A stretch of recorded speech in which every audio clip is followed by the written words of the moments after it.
So speaking of things to watch, Friends, one of the most iconic scenes in TV history, Ross and Rachel from Friends, were they on a break? I mean, everybody talks about this. Were they on a break?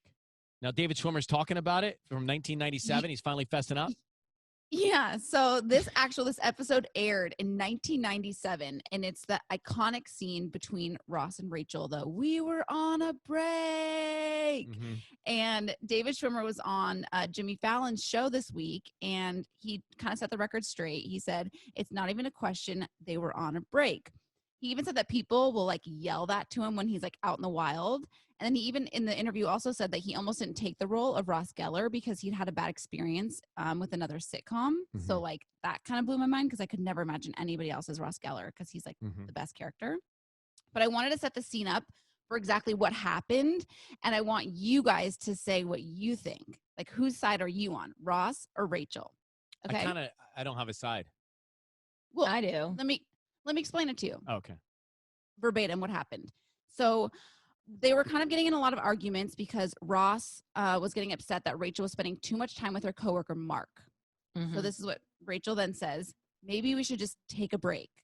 And Ross says, okay, fine. Let's take a break. Let's cool off. Let's get some frozen yogurt or something. And then Rachel says, no, a break from us. So then they leave. Ross calls her. He hears Mark's voice in the background. So then he goes to the bar, picks up a hot girl, and sleeps with her. Okay? Mm-hmm. I'm Team Rachel because even if you're on a break, doesn't mean that you can just go sleep with somebody else. Depends how you define your break. You got to define your break.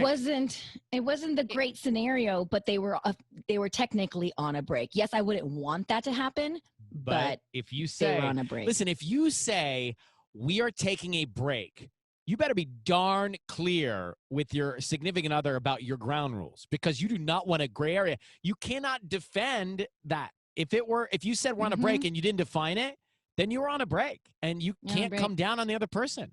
Now, if you say but a break is not a break up. Tanya, it is a break from, if you were to say to me, Ryan, from us. I'm going to take a break from you and go over to Big Boy's show. Guess what? I may bring in somebody else and sit in that seat and you can't get upset about it. Okay? Because you asked for the break to go over to Big Boy's show, right? So I have every. No, that's a very different.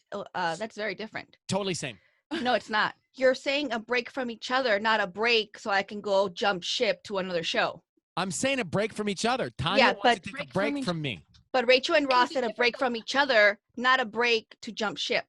No, they took a break from each other. That's what it means, a break from each other. Well, had Rachel said a break from each other and so we can go see someone else, then Ross, by all means, go. Correct. No. When you come to me and say, hey, Ryan, I want a break from you, then you're not with me. Like, you just told me you don't want me with you. Like, but that doesn't mean I want other break people. Then you better say that.